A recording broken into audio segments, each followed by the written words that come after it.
Vô Danh vì muốn cứu chúng sinh, mà quyết lòng đoạt lấy tuyệt thế hảo kiếm. Còn Bộ Kinh Vân thà chết, chứ không buông kiếm. Nên buông kiếm chém thẳng vào Vô Danh. Ai ngờ lưỡi kiếm bị Vô Danh dùng hai ngón tay kẹp lấy. Tuyệt thế hảo kiếm bị giữ chặt trong hai ngón tay của Vô Danh.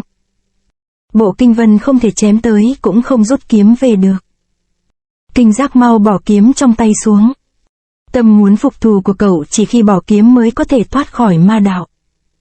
Nhưng Bộ Kinh Vân đã chém ra khá dễ rút lui. Từ xưa đến nay anh ta chưa hề rút lui. Lúc này anh ta tiếp tục dồn thêm sức mạnh vào kiếm. Mau buông tay nếu không tôi lấy mạng ông. Vô Danh thấy Bộ Kinh Vân sát khí quá nặng. Nghĩ lại năm xưa đã cứu mạng anh ta mà làm hại cho chúng sinh. Trong lòng không khỏi đau xót. Đau xót xé lòng khiến ánh mắt của Vô Danh sắc lạnh như kiếm. Vô Danh cho bộc phát chân khí. Lúc này chân khí của ông cũng lạnh như kiếm. Xuyên qua từng lỗ chân lông trên người bắn ra. Thì ra Vô Danh từ sau khi quy ẩn đã chuyên tâm khổ luyện. Cuối cùng ngộ ra kiếm học còn cao hơn mạc danh kiếm pháp. Tên là Vô Thượng Kiếm Pháp. Cái gọi là Vô Thượng Kiếm Pháp thực ra là cảnh giới trí cao. Dĩ tâm ngự kiếm. Tổng cộng phân ra 4 đạo: vô hình, vô tính, vô danh, vô ngã. Từ ngày ngộ đạo tới nay, đây là lần đầu tiên Vô Danh sử dụng loại kiếm học này. Chỉ thấy vô số kiếm khí vô hình phóng ra. Đó chính là vô hình đạo trong Vô Thượng Kiếm Đạo. Ông không muốn làm bị thương Bộ Kinh Vân, nên chỉ dùng một phần nhỏ công lực, đủ làm giáp bảo vệ cổ tay anh ta vỡ nát. Tuyệt thế hảo kiếm vượt khỏi tay rơi xuống. Kiếm thế tựa như hư nhưng lại thực. Bộ Kinh Vân toàn thân như bị vạn kiếm đâm vào ngã người văng đi. Đây là kiếm pháp gì? Ông ta trong tay không kiếm nhưng trong mắt có kiếm. Kiếm pháp này còn lợi hại hơn cả thập nhị kiếm thức của kiếm thánh. Con người mà đạt đến cảnh giới đó sao? Không, ông ta không phải là người, ông ta là kiếm. Không sai, Vô Danh là kiếm. Tuyệt thế hảo kiếm chỉ là kiếm mới sinh. Còn Vô Danh là một thanh kiếm cổ đã già dặn và thuần thục. Vị tiền bối này siêu phàm như vậy, lẽ ra có thể giết được Vân sư huynh. Nhưng ra chiêu nương tay cho thấy ông ta có sự thương tình. Bất ngờ phía sau U Nhược có người lao ra. U Nhược cũng có luyện phong thần cước pháp. Hai người này thế tới rất gấp, nhưng cô vẫn tránh được. Thì ra đó là hai thủ kiếm nô, Ôn Nô và Lãnh Yên. Hai người vốn đã hứa với Bộ Kinh Vân là không hiện thân, nhưng vẫn đi sát theo sau. Lúc này thấy bảo kiếm bị đoạt lập tức xông vào tấn công Vô Danh. Vô Danh vẫn ung dung nhẹ nhàng vận lấy tuyệt thế hảo kiếm lên. Vô Danh dùng kiếm khí hóa thành khiên kiếm kiên cố chống đỡ. Khiên kiếm ẩn chứa nội kình thâm của Vô Danh. Vừa thủ vừa tấn công. Binh khí trong tay hai người kia lập tức vụt khỏi tay. Ôn Nô kiếm nghề chẳng phải hạng tầm thường, nhưng vừa ra tay đã bị đối phương làm rớt kiếm, kinh hãi thất sắc. Đột nhiên tuyệt thế hảo kiếm tự sinh ra lực, vùng vẫy thoát khỏi tay Vô Danh đâm xuống đất. Tuyệt thế hảo kiếm không chịu khống chế, là điều mà Vô Danh chưa từng nghĩ tới. Kiếm này kiêu ngạo khó thuần, chẳng khác gì Bộ Kinh Vân. Lấy kiếm, đám đồng hoàng sẽ trở về bất cứ lúc nào, nơi này không tiện ở lâu. Vô Danh nghĩ rồi vận chân khí vung kiếm, tạo ra một rãnh rất dài, tiếng nổ đinh tai. Kiếm này khí phách vô song, đúng là tuyệt thế hảo kiếm. Tiếng nổ này khiến thế tới của ba người bất thành khựng lại. Vô Danh thừa thế kéo U Ngược lướt đi nhanh như chớp. Hai người đó đi rồi. Được, tôi mua con ngựa này. Đa tạ. Cô nương chúng ta đi. Vậy còn ông đi bằng gì? Khinh công của tiền bối giỏi quá. Cả Phong đại ca cũng khó bị kịp. Ô, con ngựa này có gì không ổn? Con ngựa tốt như vậy, cớ gì mới chạy được 3 canh giờ đã tỏ ra sức cạn lực kiệt? Vô Danh đang phân vân tự hỏi. Con ngựa bỗng nhiên bị sức nặng ngàn cân đè lên, khiến 4 chân gãy đoạn. Lúc U Nhược rơi xuống thì có luồng khí kình ôn nhu cuốn lấy cô ta. Cô ta tiếp đất nhẹ nhàng như đằng vân giáng vũ. Người ra tay chính là Vô Danh. Tiền bối tại sao lại như vậy? Là do thanh kiếm này. Chỉ thấy tuyệt thế hảo kiếm mờ ảo tỏa ra khí đen. Trước giờ chưa từng gặp kỳ bí vô cùng. Kiếm này được đúc bằng huyền thiết chí hàn, lại cùng bộ kinh vân nhân kiếm tương thông, cho nên có thể hút sức mạnh xung quanh truyền vào cho chủ nhân. Kiếm này sát tính quá mạnh, phải để nó hấp thụ chính khí mới có thể quay về nẻo tránh. Cầm nó trong tay công lực của ngài có bị hút không? Vô Danh cũng cảm thấy kiếm trong tay sinh ra lực hút cực mạnh. Vội tập trung tinh thần cho chân khí lan khắp toàn thân. Không cho tuyệt thế hảo kiếm hút chân khí. Tuyệt thế hảo kiếm chỉ là một con nghé non. Làm sao có thể múa rìu qua mắt thợ trước thiên kiếm. Khí đen dần dần bị cháy khí của Vô Danh ức chế. Rồi tu lại vào trong kiếm. Tiền bối ông lấy được kiếm của Vân đại ca rồi bây giờ định đi đâu? Ta sẽ cho hai cha con cô đoàn tụ. À, cha tôi sao rồi? Ông ấy ở đâu? Ông ta rất khỏe nhưng đã tự phế võ công. Không màng chuyện giang hồ. Đang đợi cô cùng đi quy ẩn. Trước giờ Hùng bá vì muốn làm chủ võ lâm mà ngày đêm phiền não. Nay đã từ bỏ tất cả nghe theo. Thấy điều này U Nhược vui mừng đến chảy nước mắt. À, cha đã chịu quy ẩn rồi. Tiểu trấn. Tuyệt thế hảo kiếm. Đèn vừa tắt bóng tối bao trùm cả căn phòng.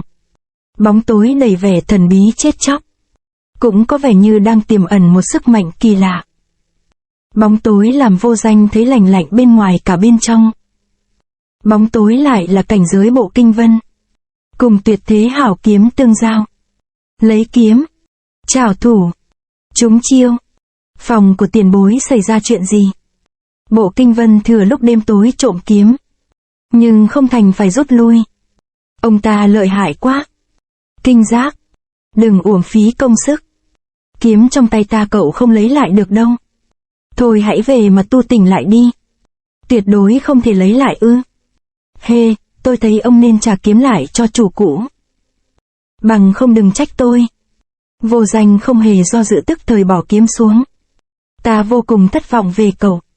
Mắt thấy hay thủ kiếm nô chưa được sự đồng ý của mình đã dùng thủ đoạn. Bộ kinh vân vô cùng hốt hoảng. Chủ nhân chúng tôi phải dùng tới hạ sách này để đoạt kiếm. Người này cực kỳ khó đối phó. Xin chủ nhân mau đoạt lại kiếm. Thả U Nhược ra chúng ta đi. Cái gì? Kiếm có ngạo cốt. Nếu dùng thủ đoạn bỉ ổi này tin chắc cả kiếm cũng không bằng lòng. Lấy nữ lưu ra uy hiếp chẳng phải hành vi của đại trượng phu. Vân sư huynh nào phải như các ngươi. Ôn nô thật ra vì quá nóng lòng lấy lại kiếm mới như vậy. Giờ trong lòng cũng cảm thấy xấu hổ bực tức. Được lần này bỏ qua cho cô hãy chờ đấy. Sau đó hai người họ lại tiếp tục lên đường. Nhưng đi tới đâu hai người cũng gặp bộ kinh vân. Tiền bối tại sao huynh ấy vẫn có thể bám sát như vậy? Thanh kiếm này và kinh giác tương thông với nhau. Cho nên dù chúng ta có đi đâu, cậu ta cũng cảm ứng được chỗ ở của chúng ta. Nhưng huynh ấy và cha tôi kết oán sâu nặng. Nếu để cho huynh ấy bám theo mãi sẽ phát hiện ra chỗ của cha tôi. E rằng sau này khó bề ở ẩn. Vô Danh và U Nhược nghỉ ngơi một lát đã lại đi tiếp. Lần này bỏ hướng đông đi về hướng tây. Trên đường lại liên tục thay đổi hướng đi. Hai người đi bâng quơ không mục đích. Bộ kinh vân sinh nghi. Nhưng vẫn bám theo bởi mục đích của anh ta không phải là chỗ hai người tới. Mà là kiếm. Nhất định có ngày tôi sẽ lấy lại kiếm của tôi. Vô Danh vì phải đề phòng bộ kinh vân mà rất ít ngơi nghỉ. Trải qua nhiều ngày đường cuối cùng tới được một bờ biển. Này xin dừng bước. Xin hỏi đại thúc có chuyện gì? Hai người qua đó làm gì? Tôi cũng không biết nữa ông ấy muốn làm gì. Cũng không biết sẽ đi tới đâu. Đã thế thì hai người dứt khoát không nên đi qua bên đó. Nguy hiểm lắm. Ô tại sao? Bên đó có hai lão quái nhân võ công cao cường. Hễ ai tới gần là giết ngay. Xin yên tâm. Bất cứ ai võ công cao cường gặp phải vị này đều thất bại. Việc này không cần lo. Vô Danh đến đây là muốn gặp hai lão nhân này. Đến gần vách đá chỉ gặp một người đang im lặng ngồi câu cá. Trên vách núi có khắc hình con rồng thân dài 2 trượng. Sống động nhưng không uy mãnh. Thì ra vẽ rồng mà chưa điểm nhãn. Cho nên chưa bộc lộ được hết uy long. Con rồng này được khắc trông thật sống động. Không biết ai đã khắc vậy? Ai mà biết? Tôi nghe mẹ tôi nói 20 năm trước. Đêm mưa sấm chớp, ngư dân vùng này đều nghe thấy một tiếng gầm long trời. Tựa như rồng kêu. Sáng sớm ra đã phát hiện thấy con rồng này được vẽ trên đó. Ngư dân đều nói đó là long thần làm. Điều kỳ lạ nhất là hải tặc hoành hành ở vùng biển này đột nhiên tuyệt tích. Nửa tháng sau đó xuất hiện hai lão quái nhân này. Thiết Hoạch, Ngân Câu. Hai người dựng chòi dưới vách núi. Ngày đêm thay nhau canh gác tựa như bảo vệ con rồng đó. Hai người tính tình cổ quái. Trước giờ chẳng nói chuyện với ai. Chỉ dựa vào câu cá để sống. Chỉ cần người lạ bước tới gần một bước là chết ngay. Bỗng nhiên con cá Ngân Câu câu đực lao như tên về phía Vô Danh. Răng cá sắc nhọn hơi tím cho thấy đây là cá độc. Vô Danh nắm chặt kiếm trong tay. Thân hình tựa như chưa hề cử động thì cá độc đã rơi xuống. Trong tích tắc con cá đã bị chém nát. Kiếm tình còn truyền qua dây câu. Dây câu vốn mềm mỏng vô lực, nhưng bị kinh lực của Vô Danh truyền qua. Hai người chưa kịp giao đấu thì binh khí của Ngân Câu đã văng đi. Lợi hại quá. Thiết Hoạch phải ra tay. Cùng ông ta tung hoành bao năm chỉ đơn giản là một cây bút. Ngươi là kẻ nào? Sao lại dám cả gan xâm nhập Long Bích Thánh Địa? Trong lúc hét Thiết Hoạch tụ kình vào trong cánh tay. Cổ tay uốn lượn vẽ ra một chữ long trong không trung. Chịu chết đi. Chiêu tung ra ngưng tụ lại trong không trung. Mà không phân tán ra cho thấy công lực của Thiết Hoạch cao hơn. Chữ viết ra rất đẹp. Khiến Vô Danh không cầm lòng liền mở miệng khen. Hảo bút pháp. Chữ long hóa thành vô số đầu rồng nhỏ lao về phía Vô Danh. Vô Danh không hề hoang mang vung kiếm ra đỡ. Tuyệt thế hảo kiếm cộng với công lực của Vô Danh, khiến chẳng một giọt mực nào văng đi được, mà còn đẩy châu sa ra hết. Đồng thời hai đạo kiếm từ trong tay Vô Danh phóng ra. Kèm theo châu sa, tựa như hai đường máu bắn vào người Thiết Hoạch. Thiết Hoạch chỉ đành né tránh. Hai đạo châu sa kiếm khí vừa bắn trúng vào hai mắt rồng. Hai mắt tựa như muốn phóng ra lửa. Đi mảnh vô cùng. Hỏa long điểm nhãn. Long thần khai nhãn. Ông ta có thể tái xuất hiện rồi. Vô Danh điểm nhãn xong hạ người xuống giống như tiên giáng hạ. Vừa rồi tiểu nhân có chỗ đắc tội xin được lượng thứ. Thiết Hoạch Ngân Câu tức thời quỳ xuống như mừng như sợ. Đầu đập xuống đất lia lịa. Hai người này thật kỳ lạ. Không biết họ là ai. Hai người này canh giữ Cự Long đã 20 năm nay. Lòng trung thành đáng nể mà cũng đáng thương. Tiền bối, tại sao ông lại đưa tôi đến đây? Không lẽ để xua đuổi hai người này? U Nhược cô nương, ta nghĩ tối nay chúng ta nên nghỉ ở đây. 2 ngày nay vì tránh để Bộ Kinh Vân bám theo, hai người chưa được ngơi nghỉ. U Nhược đã mệt mỏi nên vừa nghe đã mừng ra mặt. Vậy tôi đi qua chỗ làng chài kiếm chút gì ăn. Những ngư dân ở đây tốt bụng lắm. Cô nương, rốt cuộc hai người là ai? Sao có thể đuổi họ đi được vậy? Nghe nói mắt rồng bị điểm thì sẽ có chuyện lớn xảy ra. Phải không biết họ có kéo đồng đảng tới không? Hai người nên cẩn thận. Xin cứ yên tâm. Không biết mọi người có thể bán chút gì cho chúng tôi ăn không? Ô, hai người đã giúp chúng tôi đuổi được hai quái nhân. Chúng tôi mang ơn không hết biếu cho hai người đó. Đang lúc đám người huyên náo, Vô Danh một mình đứng trên dốc đá, nhìn về phía đại dương mênh mông, sắc mặt buồn rầu. Bộ Kinh Vân 2 ngày nay tiểu tử này không ngủ không nghỉ. Ý chí ngoan cường kinh người. Xem ra nó bất chấp tất cả để lấy kiếm. Xem ra phải dùng cái này mới bỏ xa nó. Có kẻ chặn đường cướp của. Đừng sợ, có ta ở đây. Chính ngay lúc đó từ trên núi, có hai bóng người lao xuống chỗ xe ngựa với tốc độ kinh người. Bọn họ một già một trẻ. Một người mặc áo đỏ như máu. Người kia cao gần 1 trượng. Là Kiếm Ma và Đoạn Lãng. Đúng là oan gia ngõ hẹp. Chỉ thấy Đoạn Lãng tà khí vẫn như xưa, nhưng nhãn thần sắc bén hơn. Rõ ràng nội lực đã tăng cao không ít. Bọn ta cần dùng xe người bên trong mau cút ra. Đoạn Lãng tuy đã mở miệng cảnh báo, Nhưng người trong xe vẫn trơ trơ không phản ứng. To gan để ta lôi ngươi ra chịu chết. Khoan đã. Ta cảm thấy trong xe phát ra một đạo kiếm khí. Kiếm khí này sắc bén lạ, thường nên cẩn thận. Ô, bên trong là cao thủ dùng kiếm. Vậy thì để bổn thiếu gia thử xem. Lời nói chưa dứt, trong xe đột nhiên có hai người lao ra chạy về phía chân núi. Đoạn Lãng sớm biết có chuyện này, nên người đã như một quả cầu lửa chặn trước mặt hai người kia. Thì ra trong xe chính là Kiếm Thần và Sở Sở, đang trên đường tới Thiên Hạ Hội. Hê, thì ra là đệ tướng dưới tay ta, truyền nhân anh hùng Kiếm Thần. Sở Sở mau đứng ra sau lưng tôi. Ý, sau lưng người không phải là cô gái theo sát Bộ Kinh Vân đó sao? Sao lại đi theo người vậy? Cũng khó trách, người phong thái bất phàm. Nếu là ta cũng sẽ chọn ngươi. Đoạn Lãng, ngươi ăn nói cho đàng hoàng. Kiếm Thần đừng giận. Ô, tên tiểu tử này có tình ý với cô gái đó. Nghĩ vậy, kiếm ma từ bên trên đạp vào tảng đá lớn. Tảng đá lan nhanh về phía hai người. Đoạn Lãng, Bộ Kinh Vân từng vì con nha đầu thối kia mà bỏ kiếm. Hai chúng ta mau bắt nó, sau này đem ra uy hiếp Bộ Kinh Vân. Nói có lý. Tôi cũng có thể lợi dụng cơ hội này xài thử đoạn mạch kiếm khí, để xem công lực của tôi đã tăng lên tới đâu rồi. Kiếm đứng cô lập ngạo nghễ trước biển cả. Khí đen mà kiếm phát tán ra khiến màn đêm càng thêm đen.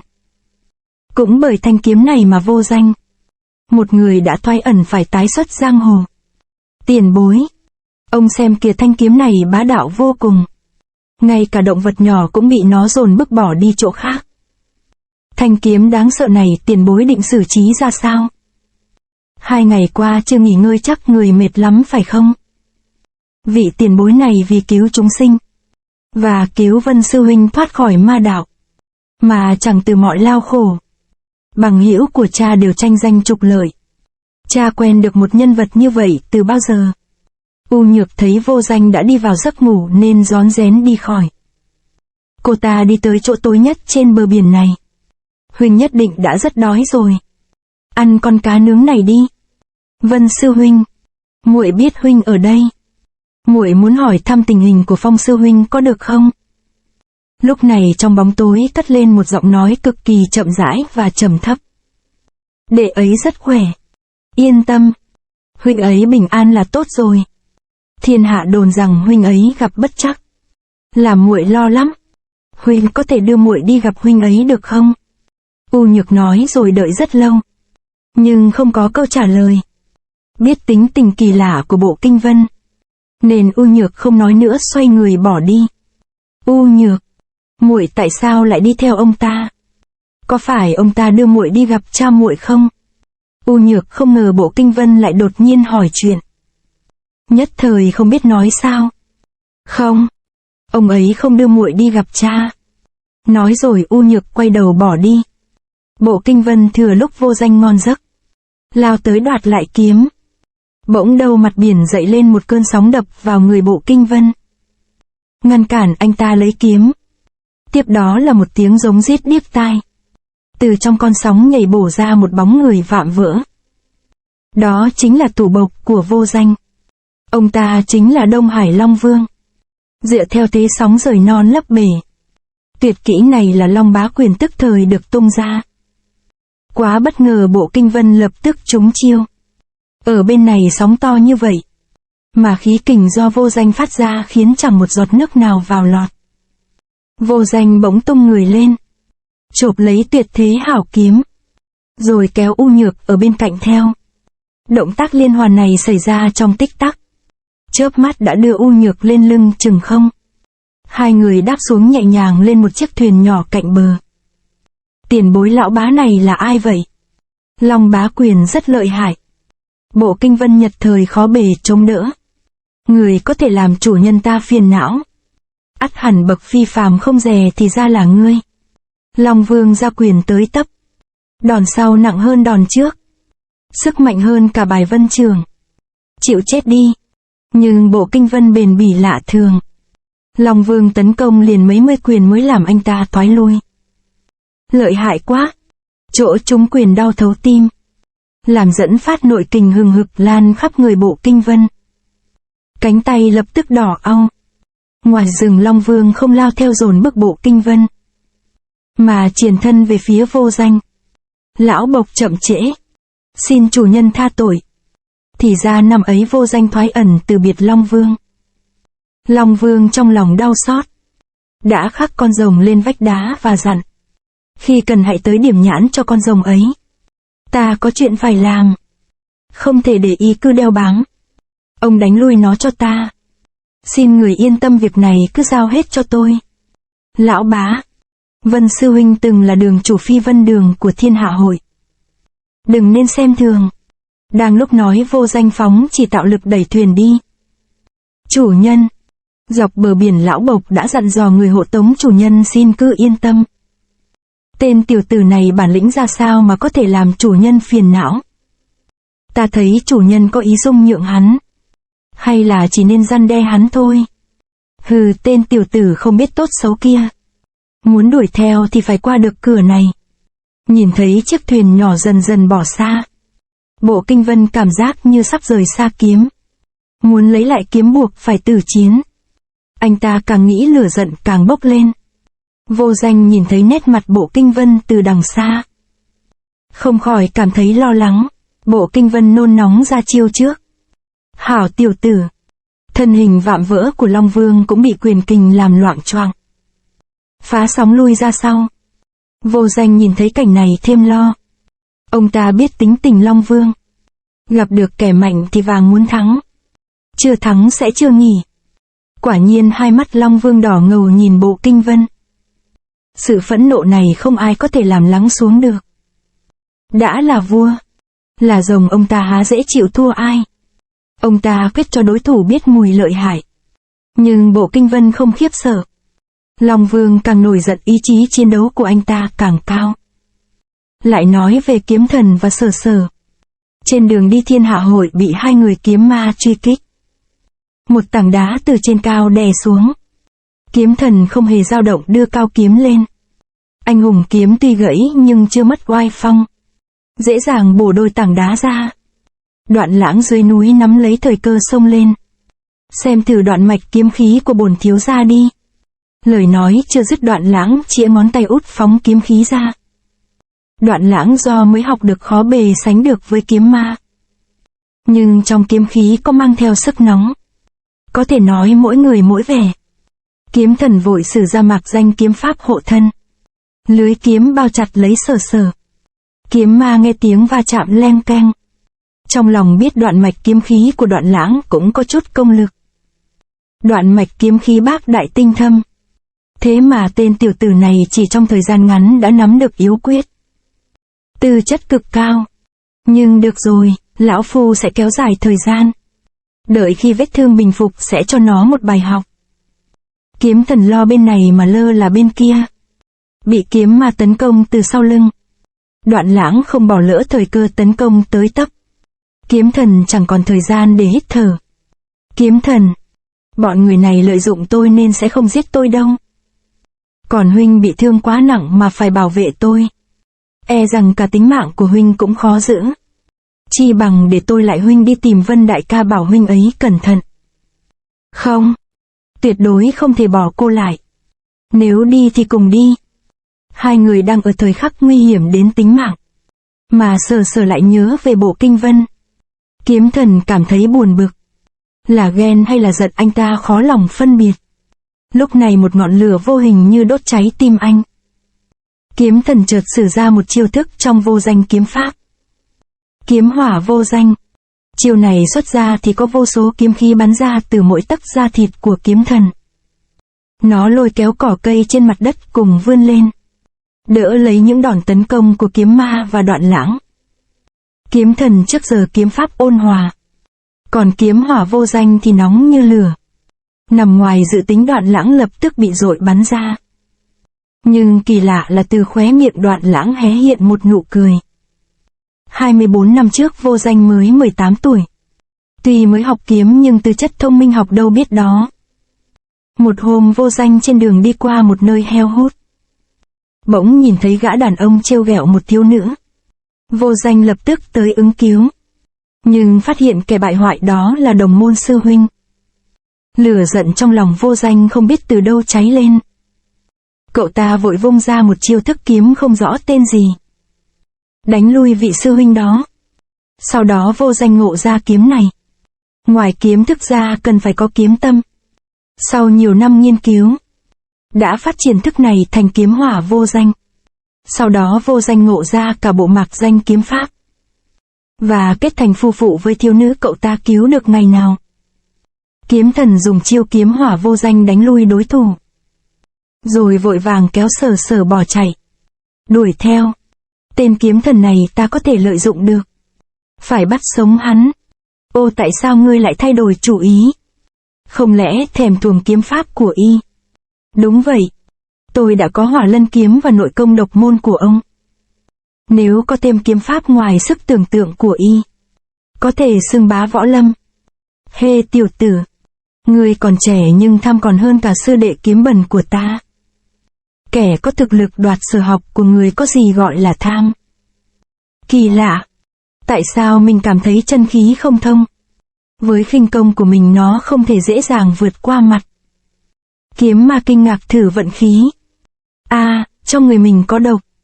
Đoạn Lãng, ngươi mau đứng lại cho ta. Kiếm ma, tôi không ngại nói thẳng. Tôi đã bỏ thực hồn độc tán vào trong canh của ông. Trong vòng 100 ngày nếu không được giải độc, ông sẽ mục xương giã cốt mà chết.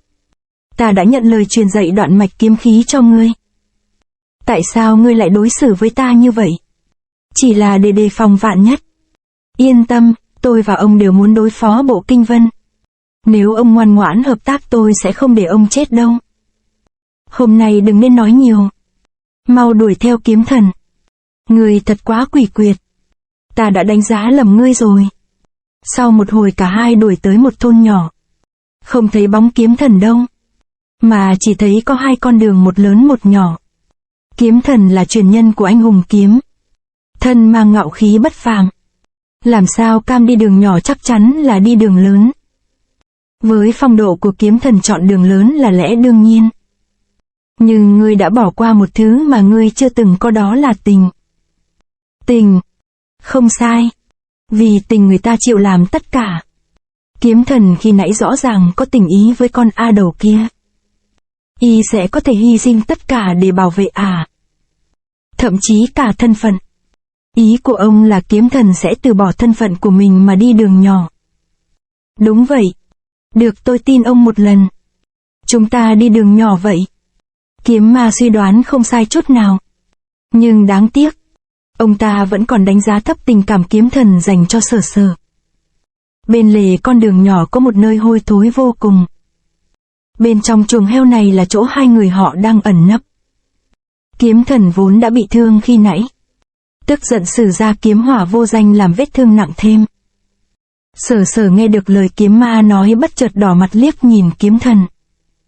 Kiếm thần khẽ gật đầu. Sở Sở hai mắt lộ vẻ cảm kích. Ồ, kiếm khí. Lại nói chuyện trên bãi biển. Bộ Kinh Vân làm trọng thương Long Vương. Long Vương đánh trả bằng quyền mạnh hơn gấp 100 lần. Long Vương phẫn nộ gầm lên sử ra sát trước trong Long Bá Quyền. Nộ hải cuồng long. Quyền lao tới nhanh như rồng bơi. Bộ Kinh Vân chỉ cảm thấy mắt hoa lên rồi bị trúng một chiêu. Bộ Kinh Vân cũng không phải tay vừa. Sau khi bị trúng chiêu đã thừa cơ hội đánh trả lại. Nhưng đánh trúng một chiêu thì trả giá một chiêu. Bị trúng chiêu khá nặng, Long Vương nghỉ mệt điều khí. Bộ Kinh Vân không đợi hồi khí tung chưởng áp tới. Long Vương trúng đòn đau ở mặt. Không cam làm kẻ yếu liên tiếp phản kích. Bộ Kinh Vân chẳng màng đau đớn tung cước đá đối thủ. Long Vương nén đau vận kinh tụ vào cổ họng. Phát ra một tiếng gào đinh tai nhức óc. Đây chính là một trong hai tuyệt kỹ của ông ta. Long ngâm khí.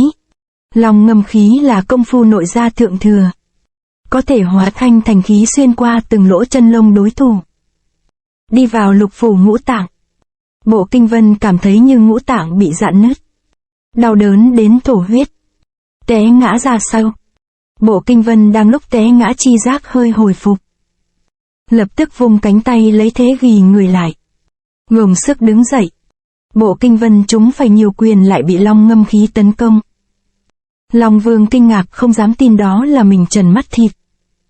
Từ trước tới giờ bộ kinh vân ngã xuống lại đứng lên ngay. Đó là nhờ vào ý chí phục thù. Nhưng hôm nay anh ta đấu với Long Vương. Trong lòng lại có sự biến đổi khác thường. Chiến ý của Long Vương đáng sợ hơn các cao thủ trước kia. Bộ kinh vân càng đánh sát ý càng mất. Ngược lại trong lòng chiến ý càng cao ngạo.